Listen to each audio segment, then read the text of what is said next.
खबर की पूरी खबर, न लाग लपेट और न ही खबरों में खोट। आप देख रहे हैं एबीपी रिपोर्ट। नमस्कार, मैं हूं आपके साथ शीरी। शुरुआत करेंगे उन 4 खबरों के साथ जो हम आपको इस बुलेटिन में विस्तार से दिखाने वाले हैं। टेनिस खिलाड़ी राधिका हत्याकांड में 1 दिन की रिमांड पर भेजा गया आरोपी पिता बेटे के रील बनाने और लोगों के तानों को बताया हत्या का कारण। गुत्थी और उलझ गई है। देखिए, कांवड़ से टक्कर के बाद शहर शहर जमकर बवाल देखने को मिल रहा है। रुड़की में कांवड़ियों ने सरकारी गाड़ी पर हमला कर दिया। हरिद्वार में भी तोड़फोड़ हुई, 3 गिरफ्तार किए गए हैं। बात बिहार की भी, जहां पर गयाजी में पुलिस की गाड़ी से हुई टक्कर में एक शख्स की मौत हो गई। नाराज ग्रामीणों ने पुलिस टीम पर अटैक कर दिया। 2 पुलिसकर्मी घायल हो गए हैं। कनाडा में कपिल शर्मा के कैफे पर फायरिंग की खालिस्तानी आतंकी हरजीत सिंह लाडी ने जिम्मेदारी ली है। मुंबई में घर के बाहर भी सख्त पहरा है। हमले के बाद परिवार बोला, हमले से नहीं हारेंगे हिम्मत। तमाम खबरों पर हर एक जानकारी आप तक हम पहुंचाएंगे। आप विस्तार से खबरें देखते हैं। देखिए, सावन का पहला दिन और पहले ही दिन हरिद्वार में कांवड़ियों ने जमकर हंगामा मचाया। मामूली टक्कर लगने के बाद कांवड़ियों ने एक कार में जमकर तोड़फोड़ की। कांवड़ियों के उत्पात की वजह से हरिद्वार देहरादून हाईवे पर लंबा जाम लग गया। मारपीट ऐसी जिसे देखकर लोगों की सांसें अटक गई। कार के अंदर बड़े बड़े पत्थर पड़े हैं, नंबर प्लेट उखड़ी पड़ी है। बीच सड़क इस तांडव के दौरान कांवड़िया दरवाजे को तोड़ते दिखे। किसी ने डंडे से मारा तो किसी ने अपने हाथ से ही कार चकनाचूर करने की कोशिश की। इस दौरान व्यस्त सड़क पर भीषण जाम लग गया। कार मालिक को किसी तरह पुलिस स्टेशन पहुंचाया गया। पुलिस ने भी गाड़ी में तोड़फोड़ करने वाले कांवड़ियों को समझाने की कोशिश की, लेकिन इस दौरान कांवड़िये पुलिस कर्मियों से भी बहस करते दिखाई दिए। पुलिस के समझाने पर नहीं समझने वाले 3 आरोपी कांवड़ियों को पुलिस थाने ले गई, जहां उनके सुर बदले बदले दिखे और वो माफी मांगने लगे। कावड़ में हल्की सी टक्कर लगी है, जिससे हमारी कावड़ खंडित हो गई है। हमने और कुछ अन्य कावड़ियों ने मिलकर गाड़ी की तोड़फोड़ की, उससे हम इसके लिए क्षमा मांगते हैं। सड़क पर बवाल मचाने वाले कांवड़ियों के खिलाफ पुलिस ने केस दर्ज कर लिया है। उत्तराखंड के रुड़की में भी कांवड़ियों ने जमकर तांडव मचाया। गुस्साए कांवड़ियों ने निजी वाहन तो छोड़िए, जिला प्रशासन की गाड़ियों तक को नहीं छोड़ा और उसे बुरी तरीके से तोड़ दिया गया। इस मामले में पुलिस ने 5 लोगों को गिरफ्तार किया है। जिला प्रशासन, इस कार का बस इतना कसूर था कि इसकी हल्की सी टक्कर कावड़ से हो गई। फिर क्या था, कावड़ियों ने ना आव देखा न ताव, शुरू हो गए लठमार अंदाज में हिसाब किताब करने। ये देखिए कैसे हॉकी की स्टिक से युवक ने अपना गुस्सा निकाला। पहले हमले पर शीशा नहीं टूटा तो फिर मारा। जब कांच टूटकर बिखर गया तब जाकर चैन मिला।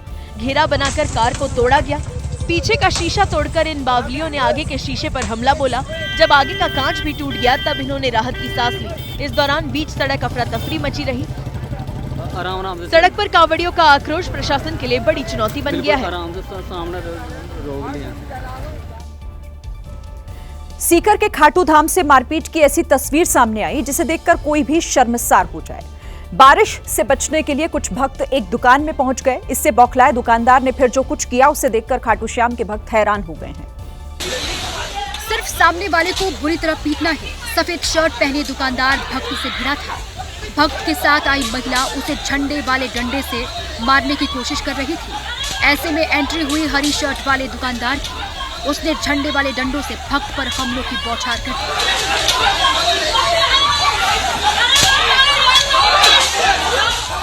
इसी बीच सफेद शर्ट वाले दुकानदार ने महिलाओं पर भी हमले से गुरेज नहीं किया। दोनों तरफ से जो भिड़ंत शुरू हुई तो ऐसा लगा मानो 2 दुश्मन खेमों में कोई युद्ध छिड़ गया।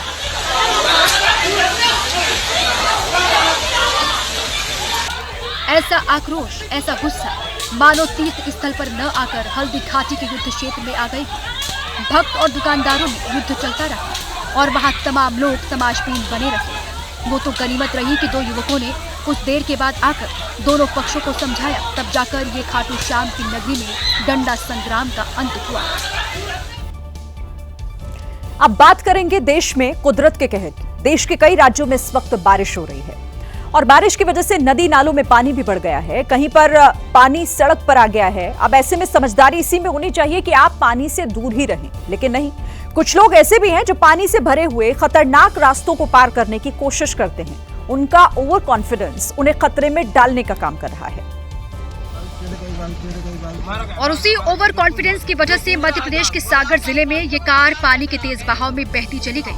पानी में बहते बहते कार एक समय पर पेड़ से भी टकराने वाली थी।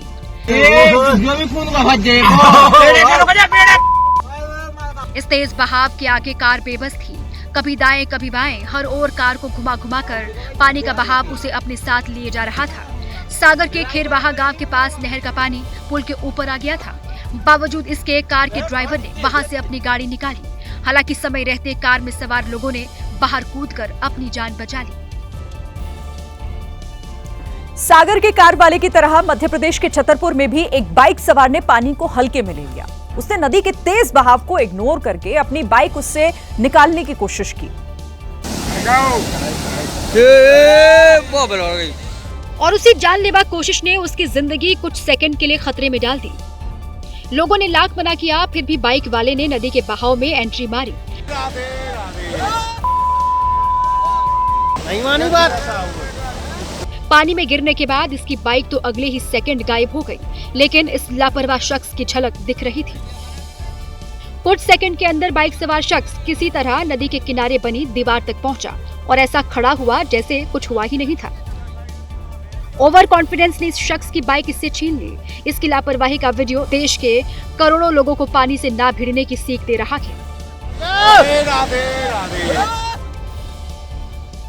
देखिए, ऐसे ही लापरवाह और ओवर कॉन्फिडेंट लोग मध्य प्रदेश के पड़ोसी राज्य छत्तीसगढ़ में भी देखने को मिले। छत्तीसगढ़ के पेंड्रा जिले में कोयले से भरा हुआ एक डंपर पानी में समा गया। यहाँ भी ड्राइवर की लापरवाही उसकी गाड़ी पर भारी पड़ गई। यहाँ पानी इतना ज्यादा भरा था कि सड़क और नहर के बीच का फर्क खत्म हो गया। ऐसा लगा मानो ड्राइवर सिर्फ अंदाजे से डंपर चला रहा था। तिरछा भगा रहा है यार, तिरछा भगा रहा है। उसको रास्ता पता नहीं है किधर काटने को। तिरछा भगा रहा है, इधर हो गया। लोहे का पोल जहाँ है वहीं तक बस सड़क थी। ड्राइवर ने उस पर नजर लगाकर ही डंपर को आगे ले जाने की कोशिश की, लेकिन आधी दूरी पर आते ही डंपर का बैलेंस बिगड़ा और वो सीधे नहर में समा गया। डंपर के गिरने का लाइव वीडियो जब प्रशासन तक पहुंचा तो तुरंत रेस्क्यू के लिए टीम आई। बताया गया कि ड्राइवर ने नीचे जाकर किसी तरह खुद को जिंदा रखा। बाद में बुलडोजर की मदद से उसे बाहर निकाला गया। उत्तर प्रदेश के बागपत में भी पानी का खतरनाक रूप देखने को मिला। रात के वक्त बागपत जिले में इतनी बारिश हुई कि सड़कों पर पानी का कब्जा हो गया। इसके बाद घर के बाहर खड़ी गाड़ियां तक बहने लग गईं। और गाड़ी में बैठे लोग किसी तरह स्टीयरिंग घुमा घुमा कर उसे सुरक्षित रखने की कोशिश करते दिखे।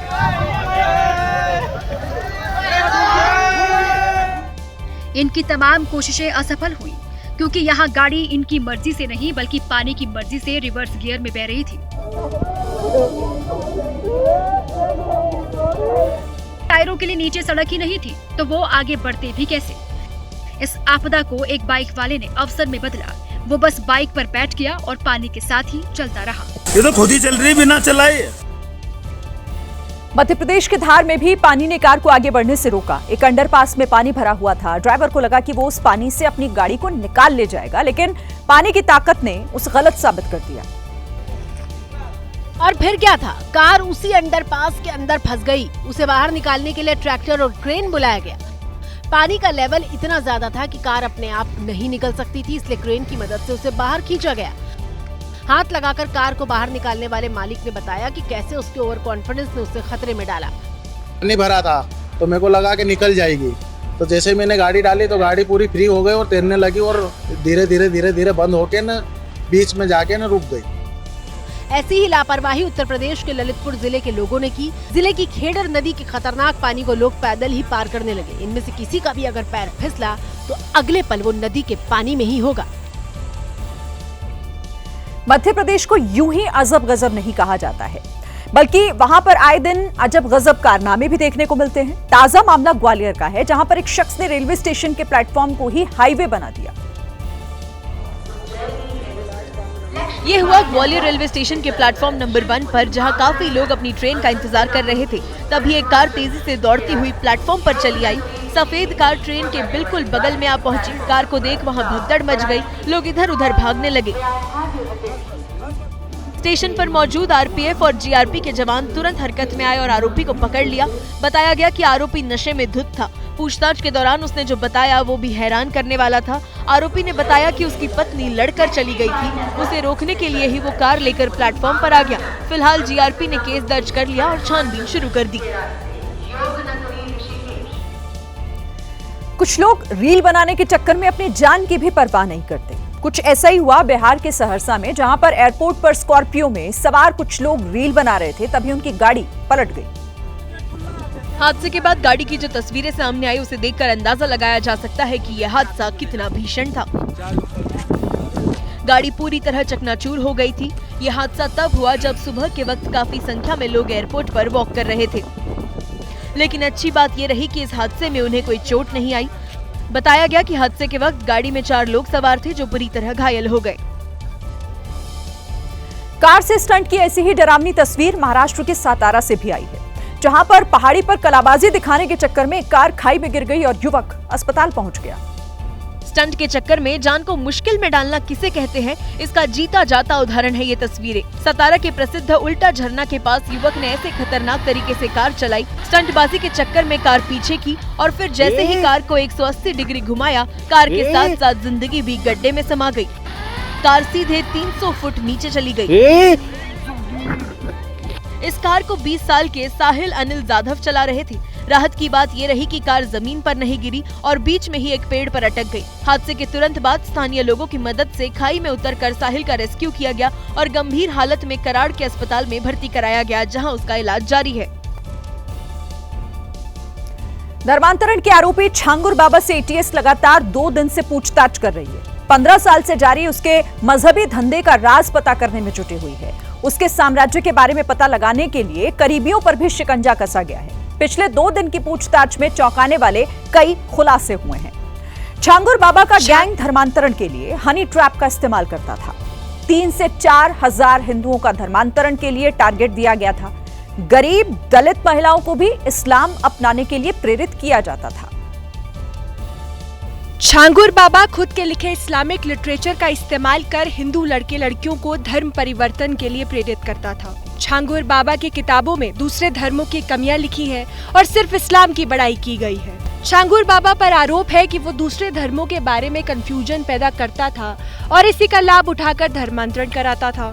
सूत्रों के मुताबिक जांच में ये भी सामने आया है कि अब तक 3 से 4 हजार हिंदुओं को धर्मांतरण के लिए टारगेट किया गया था, जिनमें से कुछ कन्वर्ट भी हो चुके हैं। बताया जा रहा है कि छांगुर बाबा गैंग के टारगेट पर 1000 हिंदू महिलाएं भी थी। उनमें से कितनी महिलाओं का धर्म परिवर्तन हुआ है, अभी जानकारी सामने नहीं आई है। छांगुर बाबा के खिलाफ ईडी ने भी अपनी जांच तेज कर दी है। जांच में यह पता चला है कि छांगुर बाबा ने धन उगाही के लिए बड़ा रैकेट बना रखा था। 40 से ज्यादा फर्जी सामाजिक संस्थाएं बनाई हुई थी। फर्जी संस्थाओं के नाम कई बैंक अकाउंट खोले गए थे। फर्जी संस्थानों के खाते में विदेशों से पैसे मंगवाए जाते थे।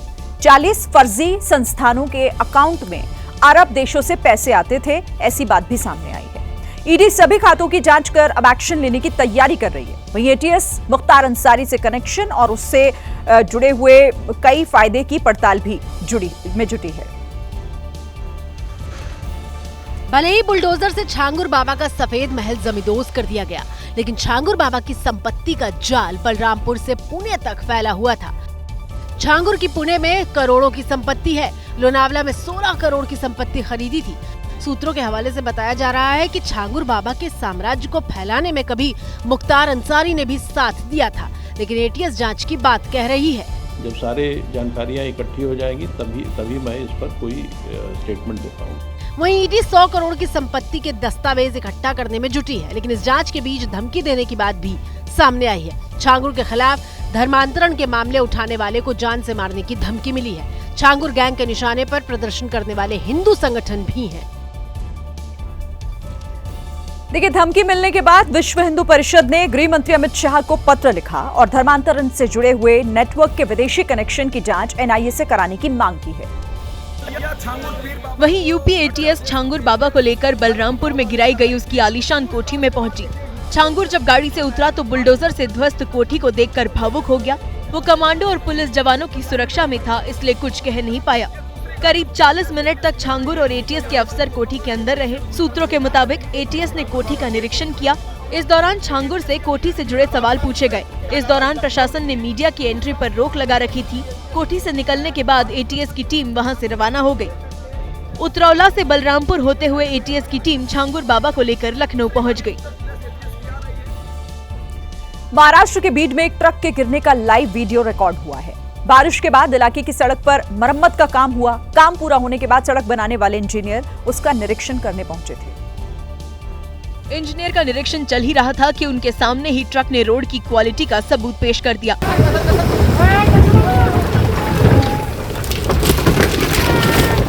जो अधिकारी सड़क का निरीक्षण करने आए वो ट्रक पलटने के बाद जान बचाकर भाग रहे थे। इनमें से एक तो इतने डर गए कि सीधे गड्ढे के अंदर ही घुसने लगे। जब खतरा टला तब अधिकारी ट्रक के करीब आकर ऐसे निर्देश दे रहे थे मानो आज ही सड़क को तंदुरुस्त कर देंगे। अधिकारियों को कॉन्फिडेंस था कि उनके डिपार्टमेंट की तरफ से बनाई गई सड़क ट्रक का भार झेल लेगी, लेकिन एक मोड़ पर आकर ट्रक ने जब उनकी पोल खोली तो उनके पास भी भागने के अलावा कोई ऑप्शन नहीं था। इधर कर्नाटक के बेलगावी में सावदत्ती यल्लम्मा मंदिर के एक बड़े से हॉल में 50 से ज्यादा लोग नोट और सिक्के गिनते दिखे। बताया गया कि अप्रैल से जून के बीच 3 महीने में मंदिर को करोड़ रुपए का चढ़ावा मिला है, जिसकी गिनती मंदिर के हॉल में की गई। हॉल में जिधर भी नजर गई उधर नोट ही नोट दिखाई दिए। कुछ लोग मेज पर बैठकर नोटों की गड्डियां बनाते दिखे तो कुछ जमीन पर बैठकर नोटों की गिनती में व्यस्त थे। नोटों के अंबार से अलग चढ़ावे में मिले सोने के गहनों का भी हिसाब किताब हो रहा था। वहीं दूसरी ओर दान में मिले चांदी के मुकुट, मूर्तियों और गहनों का भी मूल्यांकन जारी था। मंदिर ट्रस्ट के मुताबिक 1 अप्रैल से 30 जून के बीच 3 महीने में मंदिर को करीब 4 करोड़ रुपए का चढ़ावा मिला, जिसकी गिनती कई कैमरों की निगरानी में की गई। सावदत्ती यल्लम्मा मंदिर में शक्ति की देवी की पूजा की जाती है, जिनकी उत्तरी कर्नाटक में बड़ी मान्यता है। हिंदी बनाम मराठी की लड़ाई के मुद्दे पर नेताओं के बीच बयानबाजियों का दौर जारी है। यूपी बिहार के नेताओं ने अब राज ठाकरे के खिलाफ मोर्चा खोल दिया है। बाहुबली नेता ब्रजभूषण शरण सिंह ने कहा कि अगर उत्तर भारत के नौजवानों ने मोर्चा खोल दिया तो राज ठाकरे झेल नहीं पाएंगे। उत्तर भारत के नौजवान इतने आक्रोश में कि अगर किसी ने आह्वान कर दिया कि चलो आओ चले राज ठाकरे से भेंट करें तो झेल नहीं पाएंगे। महाराष्ट्र में उत्तर भारतीयों पर हमले से बौखलाए बिहार के पूर्णिया से सांसद पप्पू यादव ने तो राज ठाकरे को महाराष्ट्र से बाहर निकलने की चुनौती दे डाली। आप लोग कुत्ते के दुम हैं, आप लोगों की नेंगड़ी नहीं सीधी हो सकती। कभी मराठा और बम्बई से निकल करके देखिएगा। बीजेपी सांसद निशिकांत दुबे ने एक बार फिर भाषा विवाद के बहाने ठाकरे परिवार पर निशाना साधा और कहा कि उनकी दादागिरी नहीं चलेगी। आप जो है गरीबों को मारपीट करते हो, वहाँ जो है मुकेश अंबानी साहब रहते हैं, मराठी तो बहुत कम बोलते हैं। हिम्मत है तो जरा उनके पास चले जाओ।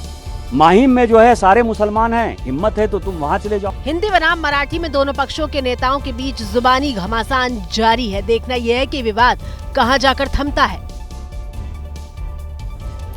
जयपुर में बारिश के बाद हुए जलभराव ने लोगों को रुला दिया।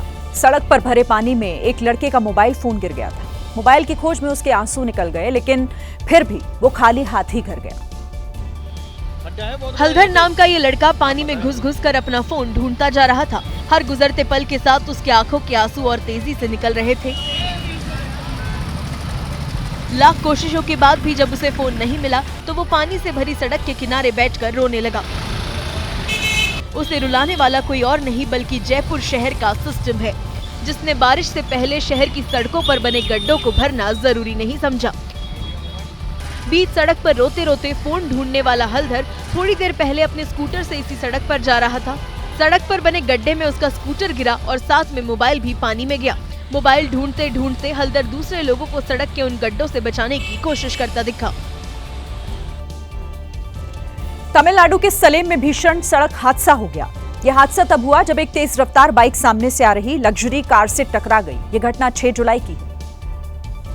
पूरी घटना कार के डैशबोर्ड कैमरे में कैद हो गई। सामने आए वीडियो में एक बाइक सवार पुल पर तेजी से आता नजर आया। पुल पर मोड़ होने की वजह से बाइक सवार ने अपना नियंत्रण खो दिया, जिसके बाद सामने से आ रही लग्जरी कार से बाइक की टक्कर हो गई। ये टक्कर इतनी जोरदार थी कि बाइक सवार कार के बोनेट पर गिरा और फिर लुढ़कते हुए कार के आगे आकर नीचे गिरा। टक्कर के बाद वो युवक उठा और खुद को संभालने की कोशिश करने लगा। तभी एक महिला भागे भागे वहां पहुंची और उसे पानी दिया। इस हादसे में बाइक सवार बुरी तरह से घायल हो गया, जिसे अस्पताल में भर्ती करवा दिया गया। मध्य प्रदेश के ग्वालियर में पुल के नीचे जल जमाव की वजह से एक कार फंस गई। जब कार में पानी भरने लगा तो उसके अंदर बैठे लोग घबरा गए। मुसीबत में फंसे परिवार को वहां मौजूद लोगों ने मदद के जरिए बचाया। कंपू पुल के नीचे लबालब भरे पानी में फंसी कार से लोगों को निकालने के लिए कुछ लोग पुल से लटक कर कार की छत पर उतरे और सबसे पहले एक बच्चे का रेस्क्यू किया। उसके बाद सनरूफ वाले रास्ते से महिला को कार से निकाला, फिर पुल पर खड़े लोगों ने हाथ पकड़कर ऊपर खींच लिया। पुल पे गाड़ी पूरी तरीके से फंस गई। इस बीच कई लोग कमर भर पानी से होते हुए कार के पास पहुंचे और कार में फंसे बाकी लोगों की मदद की। सहयोग ठीक था कि पुल के नीचे पानी का स्तर 3 से 4 फीट तक ही था। अगर ज्यादा पानी होता तो कार सवार परिवार को बचाना मुश्किल होता। गुजरात के वडोदरा में खौफनाक पुल हादसे के बाद अब झारखंड में टूटे हुए पुल की परेशान करने वाली तस्वीरें सामने आई हैं।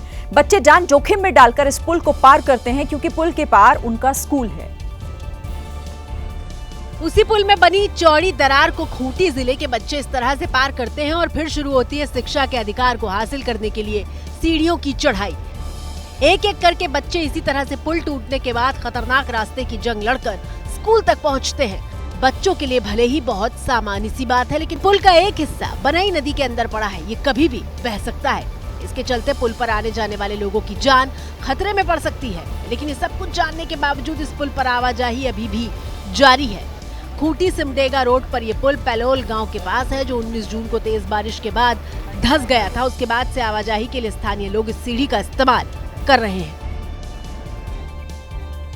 बच्चों की मुश्किल की एक तस्वीर मध्य प्रदेश के गुना से भी सामने आई, जहां स्कूलों की जर्जर हालत ने बच्चों को परेशान कर दिया। बारिश का मौसम आते ही जिले के 2 स्कूल इस कदर बर्बाद हुए कि अब बच्चे तो क्या, वहां कोई भी जाना पसंद नहीं करेगा। तस्वीरें गुना के 2 स्कूलों की है। एक है फतेहगढ़ का सीएम राइस स्कूल, दूसरा है गुना जिले में मौजूद संगई प्राथमिक विद्यालय। इन दोनों स्कूलों में बैठकर पढ़ना नामुमकिन है। सीएम राइस स्कूल में कहने को तो अच्छी बिल्डिंग, कंप्यूटर लैब, सारी सुख सुविधाएं कागजों पर है, लेकिन हकीकत में स्कूल की जर्जर हालत ने यहाँ मौजूद स्कूल ड्रेस और फर्नीचरों को बर्बाद कर दिया। जिन किताबों पर पैर पड़ने से भी हम उसे प्रणाम करते हैं, वो यहाँ रद्दी की तरह पड़ी है। कुछ ऐसा ही हाल जिले के संगई प्राथमिक विद्यालय का है। छत की फ्लोरिंग कराने के लिए भी शिक्षा विभाग के पास पैसे नहीं है, बस बच्चों को छोड़ दिया है मरने के लिए। बताया जाता है कि बच्चे 3 साल से स्कूल के बाहर टेंट लगाकर पढ़ने को मजबूर है। मध्य प्रदेश के बालाघाट में एक 4 लेन सड़क का अभी उद्घाटन भी नहीं हुआ, लेकिन पहली ही बारिश ने निर्माण गुणवत्ता की पोल खोलकर रख दी। कंक्रीट स्ट्रक्चर कई जगहों से धंस गए हैं, जिससे नीचे की मिट्टी बह गई और पूरा ढांचा कमजोर हो गया है। इससे पता चलता है कि सड़क निर्माण के दौरान कितनी लापरवाही बरती गई, क्योंकि अमूमन 4 लेन सड़क का निर्माण मजबूती से किया जाता है। हैरानी वाली बात तो ये है कि बालाघाट गोदिया 4 लेन का उद्घाटन अभी नहीं हुआ है और उससे पहले ये हालात हैं। सड़क निर्माण का ठेका केसीपीएल कंपनी को दिया गया था। फिलहाल हादसे ना हो, इसके लिए एनएचएआई मरम्मत का काम करवा रहा है। कनाडा में कॉमेडियन कपिल शर्मा के कैफे पर हमला किसने किया, अब उसके बारे में जानकारी सामने आई है। हमले के पीछे खालिस्तानी कनेक्शन की बात कही जा रही है। हमले के बाद कपिल शर्मा की टीम की तरफ से हमलावरों को बहुत बड़ा संदेश दिया गया है कि वो झुकेंगे नहीं। कार के अंदर से दनादन 12 गोलियां कनाडा में रात 1:30 से 2 बजे के बीच कपिल शर्मा के कैफे पर बरसाई गई। कनाडा में ब्रिटिश कोलंबिया के इलाके में रात के सन्नाटे में कपिल के कैप्स कैफे के बाहर एक कार आई।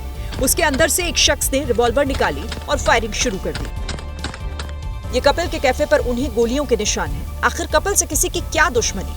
वो कौन है दुनिया को हंसाने वाले कपिल शर्मा जिसे पसंद नहीं? बीकेआई यानी प्रतिबंधित आतंकी संगठन बब्बर खालसा इंटरनेशनल के मोस्ट वांटेड आतंकी हरजीत सिंह लाडी ने हमले की जिम्मेदारी ली। हालांकि हमले के पीछे की वजह अब तक साफ नहीं है। हमले के बाद कपिल शर्मा की तरफ से सोशल मीडिया पर इस हमले के खिलाफ एक पोस्ट शेयर करते हुए लिखा गया कि हम इस सदमे को पचा नहीं पा रहे, लेकिन हम हार नहीं मानेंगे। 7 जुलाई को कपिल के कैफे की सॉफ्ट लॉन्चिंग हुई थी। कपिल शर्मा के कैफे की सॉफ्ट लॉन्चिंग की तस्वीरें उनकी तरफ से सोशल मीडिया पर भी डाली गई थी, जिसमें तमाम भारतीय उनके कैफे पर जुटे नजर आए। लेकिन इस हमले के बाद से कनाडा से लेकर मुंबई में कपिल के घर की सुरक्षा को भी बढ़ा दिया गया है। ये कपिल शर्मा के कैप्स कैफे की सॉफ्ट लॉन्चिंग की तस्वीरें हैं, जिसमें पूरा कैफे भरा हुआ है। ज्यादातर लोग भारतीय नजर आ रहे हैं। जानकारी के मुताबिक कपिल के कैफे की जानकारी के बाद यहाँ बड़ी संख्या में भारतीयों की भीड़ उमड़ रही है। उससे जुड़े कई वीडियो सोशल मीडिया पर हैं। सॉफ्ट लॉन्चिंग की सफलता के बाद अब खबर है कि अगले महीने कैफे की फुल लॉन्चिंग होनी थी, लेकिन उससे पहले कैफे के बाहर गोलीकांड हो गया। हमले से स्थानीय भारतीय डरे हुए हैं। हालांकि हमले के बाद से कपिल के कैफे की सुरक्षा बढ़ा दी गई है। जानकारी के मुताबिक कपिल की पत्नी गिन्नी चतरथ इस समय कनाडा के सरे में ही है, तो दूसरी तरफ मुंबई के कपिल के घर के बाहर सुरक्षा बढ़ा दी गई है। फिलहाल 3 पुलिसकर्मियों को यहाँ पर तैनात किया गया है, जो कि ओशिवारा पुलिस स्टेशन के पुलिसकर्मी हैं। दरअसल अभी तक इनको ये जिम्मेदारी दी गई है कि आने वाले जाने वाले लोगों पर नजर रखी जाए। अब पुलिस कैफे पर हमले की वजह की जांच कर रही है। देखिए, अक्सर देश के अलग अलग हिस्सों से ट्रेनों पर पथराव की खबरें आती रहती हैं। ऐसी एक घटना यूपी के जौनपुर में हुई, लेकिन चर्चा पथराव से अधिक पुलिस के ऑपरेशन डंडा की हो रही है, क्योंकि पुलिस ने ट्रेन पर पत्थर फेंकने वाले उत्पातियों का तसल्ली बख्श इलाज जो कर डाला।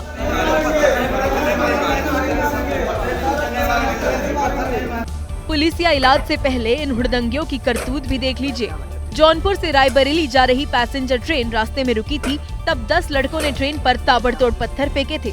कुछ लोगों ने इन पत्थरबाजों का वीडियो बनाकर सोशल मीडिया पर डाल दिया। वीडियो पुलिस तक भी पहुंचा। एक एक कर पत्थरबाजों की पहचान हुई और फिर थाने लाकर उनका इलाज किया गया।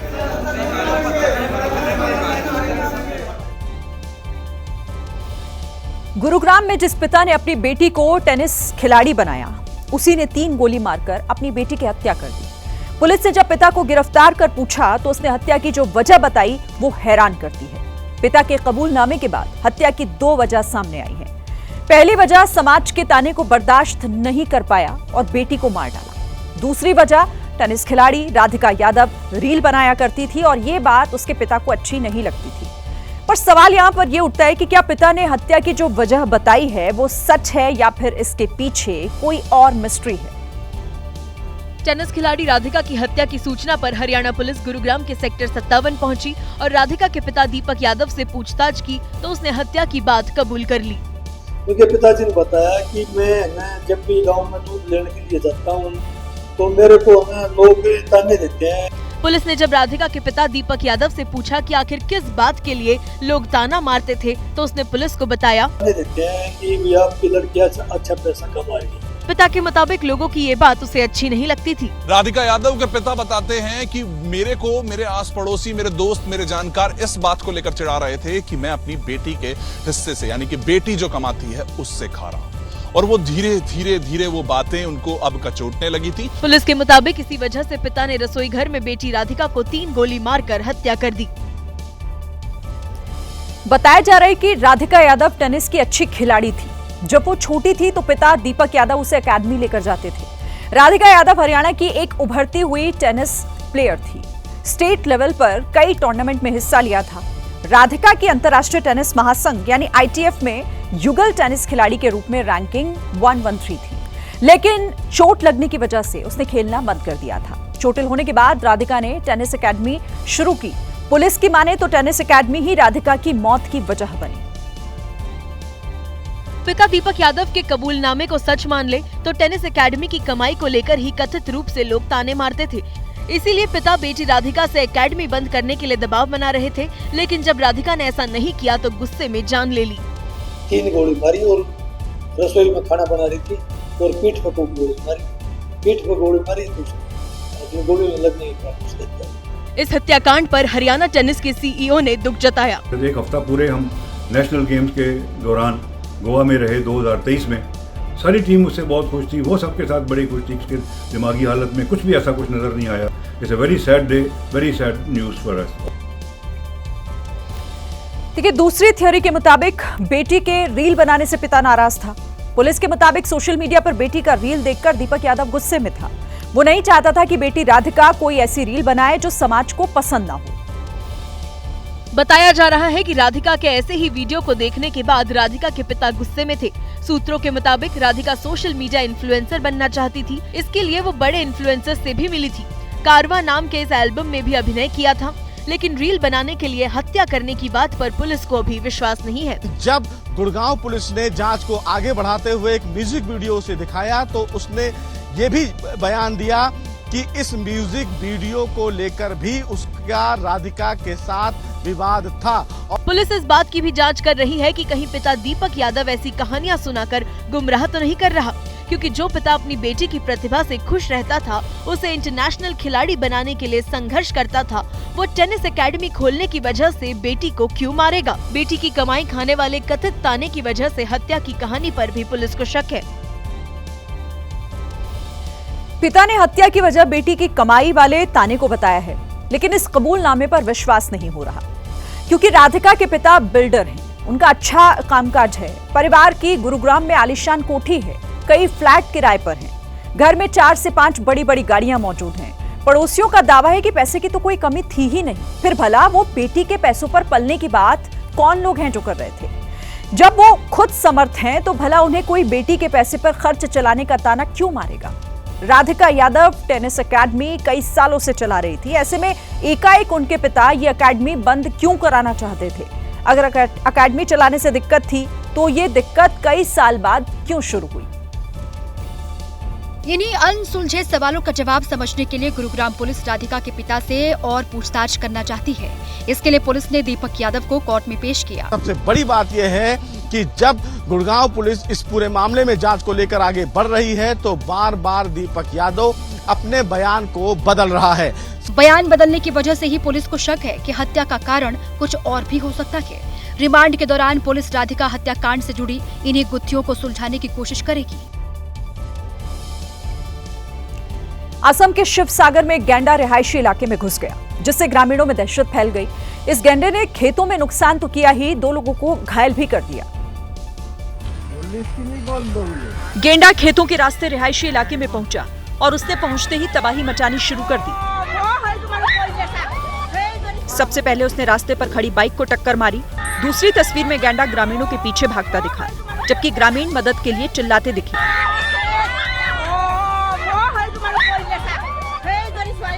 गैंडे के हमले में एक महिला समेत 2 लोग घायल हो गए, जिन्हें अस्पताल में एडमिट कराया गया। वहीं गैंडा गांव से खेतों की तरफ चला गया, जहां उसने फसलों को काफी नुकसान पहुंचाया। इधर गैंडे की सूचना मिलने पर अब वन विभाग उसे नियंत्रित कर काजीरंगा नेशनल पार्क ले जाने की कोशिश में जुटा है। इस वक्त ओटीटी प्लेटफॉर्म पर वेब सीरीज पंचायत सीजन 4 में फुलेरा गांव में घोटाले और चुनाव की कहानी की खूब चर्चा हो रही है। फुलेरा जैसा एक गांव मध्य प्रदेश के शहडोल में भी है, जहां जल चौपाल में अलग तरह का घोटाला सामने आया है।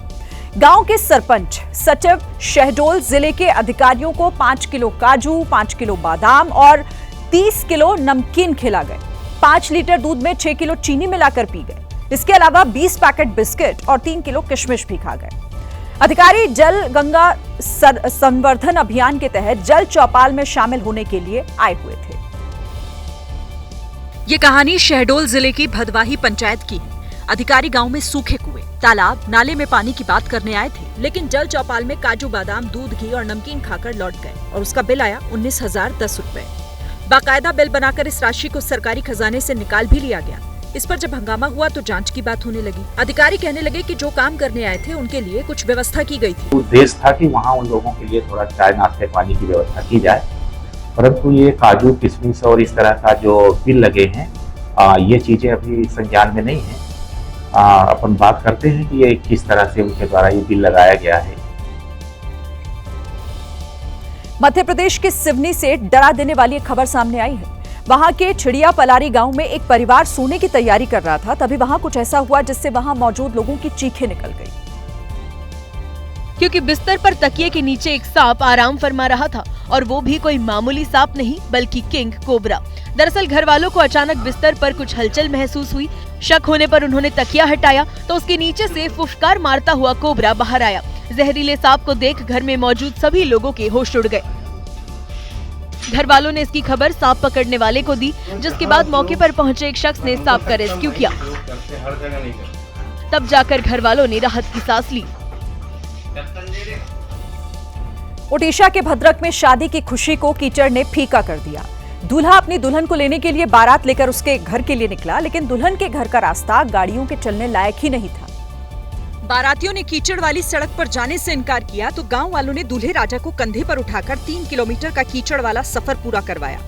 शादी के बाद वापसी के दौरान भी कीचड़ का सामना हुआ। उस वक्त भी दूल्हा और दुल्हन दोनों कीचड़ के रास्ते ही अपनी नई जिंदगी की शुरुआत करने निकले। जिस गांव में दुल्हन रहती है वहां आजादी के इतने साल तक सड़क नहीं पहुंच पाई। बारिश के बाद हर बार गांव के लोगों को इसी कीचड़ से होकर अपने घर जाना पड़ता है। हरियाणा के गुरुग्राम में केमिकल से भरे हुए एक ट्रक में भीषण आग लग गई। बताया गया कि रफ्तार ज्यादा होने की वजह से ट्रक धुनेला गांव के पास दिल्ली मुंबई एक्सप्रेसवे से नीचे गिर गया। इस हादसे में ड्राइवर और क्लीनर घायल हो गए। नीचे गिरते ही ट्रक में आग लग गई। चूंकि ट्रक में केमिकल था, इसीलिए आग तेजी से भड़की और पूरा ट्रक धूं-धूं कर जलने लगा।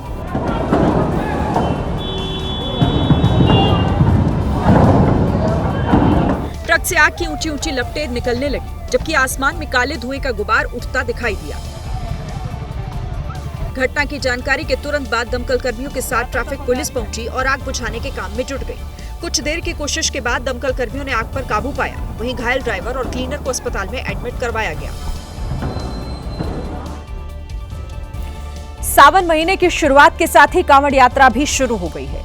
पहले दिन हजारों की संख्या में कांवड़िए गंगा जल भरने के लिए हरिद्वार पहुंचे। हर की पैड़ी पर शिव भक्तों का सैलाब उमड़ा। इस दौरान हादसे की कुछ तस्वीरें भी सामने आई। यूपी से हरिद्वार पहुंची एक महिला ने हर की पैड़ी के पास नदी में छलांग लगा दी। घाट पर तैनात जल पुलिस के जवान की नजर उस पर पड़ी और वो भी बिना देर किए नदी में कूद पड़ा। पीछे पीछे 2 लड़के भी नदी में उतर गए और उस महिला को खींचकर बाहर निकाला। बाद में महिला को चौकी ले जाया गया और उसकी काउंसलिंग की गई। दूसरी घटना भी हर की पैड़ी की है, जहां नदी में नहाने के दौरान 2 कांवड़िए तेज बहाव में बह गए, लेकिन कुछ दूर जाने के बाद दोनों ने घाट पर लगे लोहे की जंजीरों को पकड़ लिया। ये देख जल पुलिस के जवान तुरंत बोट लेकर वहां पहुंचे और काफी मशक्कत के बाद दोनों का रेस्क्यू किया। धर्मनगरी हरिद्वार में कांवड़ यात्रा के दौरान शिव भक्ति के साथ साथ राष्ट्रभक्ति का जुनून भी देखने को मिला। ऑपरेशन सिंदूर वाली कांवड़ चर्चा का केंद्र बनी हुई है। ऑपरेशन सिंदूर की थीम पर बने इस कांवड़ की धूम हर जगह है। कांवड़ को तिरंगे और मिसाइल के आकार में बनाया गया। इस पे ब्रह्मोस मिसाइल का मॉडल बना है। देश के प्रधानमंत्री नरेंद्र मोदी और रूस के राष्ट्रपति व्लादिमीर पुतिन की फोटो चस्पा है। इतना ही नहीं, ऑपरेशन सिंदूर के साथ कर्नल सोफिया कुरैशी और विंग कमांडर व्योमिका सिंह की फोटो भी लगाई गई। कांवड़ को लेकर चल रहे युवकों के कपड़ों में मोदी पुतिन की फोटो लगी है। बड़े पहलगाम को लेकर बनाई थी हमने, रूस की पुतिन की इसलिए फोटो लगाई थी कि ये भारत में रूस ने मिलकर बनाई थी। ये अकेली कांवड़ नहीं, ऐसी कई कांवड़ हरिद्वार रूट पर दिखी। अब इस कांवड़ को देखिए। इस कांवड़ में भारत माता की तस्वीर है। इसके ठीक बगल में राफेल है, सेना के टैंक हैं। खास बात ये कि इस कांवड़ को तैयार करने वाले हिंदू भी हैं और मुसलमान भी। यूपी के सरकारी अस्पतालों में चिकित्सकों की भारी कमी है, जिसकी वजह से अस्पताल आने वाले मरीजों को उपचार नहीं मिल पा रहा। योगी सरकार ने डॉक्टर्स की कमी को दूर करने के लिए नया तरीका खोज निकाला है। तरीका रिवर्स बिडिंग का है, यानी कि डॉक्टरों की बोली। इसमें डॉक्टर्स ऑनलाइन आवेदन करते हैं और ये तय करते हैं कि वो कितने रुपए में सेवाएं देंगे। सबसे कम या उपयुक्त बोली लगाने वाले डॉक्टर को नियुक्त किया जाता है। ऐसे ही मुरादाबाद में 8 डॉक्टर्स की तैनाती की गई है। सबसे ज्यादा बोली बेहोशी के डॉक्टर की लगी, जिन्हें 3,45,000 रुपए प्रति माह में नियुक्त किया गया। उन्हें 100 बेड वाले एमसीएच विंग में तैनात किया गया है। वहीं डॉक्टर प्रांजल मिश्रा को 3,40,000 रुपए में कंसल्टेंट मेडिसिन के पद पर तैनात किया गया, जबकि डॉक्टर ओवैस महबूब को 2,10,000 रुपए में ट्रॉमा सेंटर में ऑर्थोपेडिक सर्जन के तौर पर नियुक्त किया गया है। General surgeon doctor Anil Kumar Gupta को 70,000 रुपए की बोली पर नियुक्त किया गया। अधिकारियों के मुताबिक ये प्रक्रिया पारदर्शी और जरूरत के मुताबिक डॉक्टरों की तैनाती सुनिश्चित करने में मददगार साबित हो रही है। आरएसएस प्रमुख मोहन भागवत का एक बयान इन दिनों सियासी हलकों में चर्चा का विषय बना हुआ है। विपक्ष इस मुद्दे पर बीजेपी को घेर रहा है। दरअसल एक कार्यक्रम के दौरान मोहन भागवत ने सुझाव दिया कि नेताओं को 75 साल पूरे होने पर रिटायर हो जाना चाहिए। इस पर अब कांग्रेस ने चुटकी लेते हुए कहा कि लगता है कि देश के अच्छे दिन आने वाले हैं। जो जोड़ी है इन दोनों की, इसी ने देश की आत्मा के साथ खिलवाड़ किया। हर्षोल्लास की लहर पूरे देश में कल शाम से दौड़ गई, क्योंकि भारत के संविधान के अच्छे दिन आने वाले हैं। इधर शिवसेना यूबीटी के नेता संजय राउत ने पीएम मोदी और मोहन भागवत दोनों को रिटायरमेंट की सलाह दी है। मोदी ने सब कुछ भोग लिया ना, देश की सत्ता का सुख लिया। अब राष्ट्र हित के लिए उनको रिटायरमेंट लेनी चाहिए। मोदी जी बात नहीं भूल जाते, लेकिन ये बात देश की जनता रिटायरमेंट के उनको भूलने नहीं देगी। मोहन राव भागवत भी उनको ये बात भूलने नहीं देगी। प्रधानमंत्री मोदी इस साल 17 सितंबर को 75 साल पूरे कर लेंगे। वहीं मोहन भागवत 11 सितंबर को 75 साल पूरे करने जा रहे हैं। देखिए, रूस यूक्रेन युद्ध को 3 साल से ज्यादा हो गए हैं। जंग में अब तक दोनों देशों के 2 लाख से ज्यादा सैनिक मारे जा चुके हैं। लेकिन अब जो दिलचस्प खबर सामने आ रही है वो ये है कि युद्ध अब डिजिटली लड़ा जा रहा है, वो भी वीडियो गेम की तर्ज पर। है ना हैरानी वाली बात। आइए आपको बताते हैं आखिर ये पूरा मामला क्या है। यूक्रेनी सेना की इस नई पहल का नाम ब्रेव वन मार्केट है। ये एक तरह का ऑनलाइन कमर्शियल वेबसाइट जैसा है। ये यूनिट्स को उनके पॉइंट्स के आधार पर सैन्य सामग्री खरीदने की सुविधा देता है। युद्ध के दौरान दुश्मन पर किए हर हमले को रिकॉर्ड किया जाता है और जिस सैनिक ने जितनी अधिक रूसी संपत्ति नष्ट की उसे उतने ज्यादा पॉइंट्स दिए जाते हैं। यही नहीं, ड्रोन फीड के जरिए हर दावे को वेरीफाई भी किया जाता है कि हमला हुआ भी है या फिर नहीं। यूक्रेनी सैन्य अधिकारियों का दावा है कि जंग में ये आइडिया क्रांतिकारी बदलाव साबित हुआ है जो जंग को और तेज और स्मार्ट बना रहा है। लेट लतीफी से मुक्ति मिलती है और यूनिट्स को तेजी से हथियार मिल पाते हैं। सिद्धू मूसेवाला मर्डर केस में चर्चा में आए गैंगस्टर गोल्डी बराड़ और गुजरात की साबरमती जेल में बंद लॉरेंस बिश्नोई के गैंग के बीच फूट की खबर सामने आई है, जिससे दोनों गैंग के बीच गैंग वॉर होने की आशंका जताई जा रही है।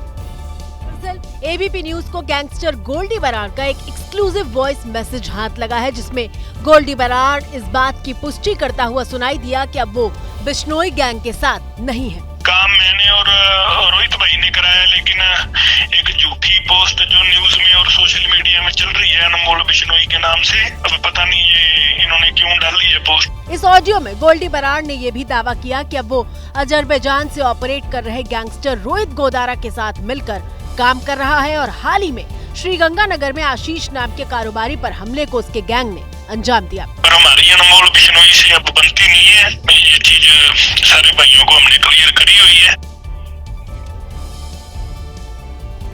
अंतरिक्ष में अपना मिशन पूरा करके ग्रुप कैप्टन शुभांशु शुक्ला सोमवार को धरती पर वापस लौटेंगे। अमेरिकी स्पेस एजेंसी नासा ने इसकी जानकारी दी है।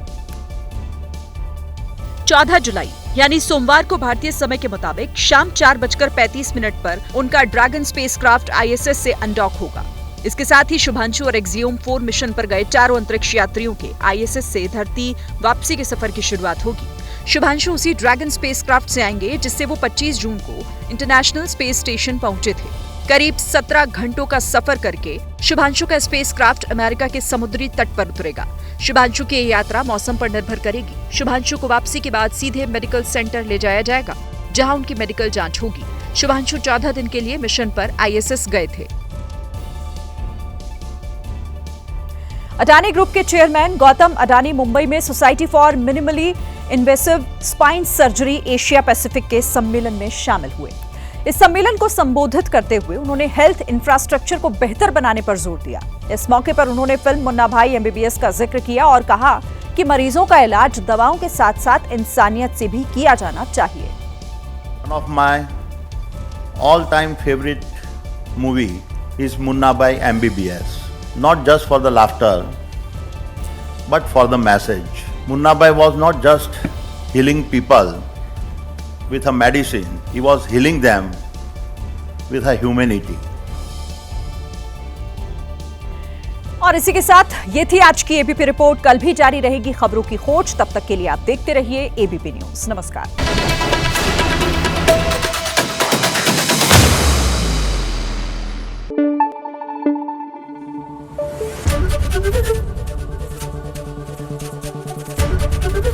एबीपी न्यूज आपको रखे आगे।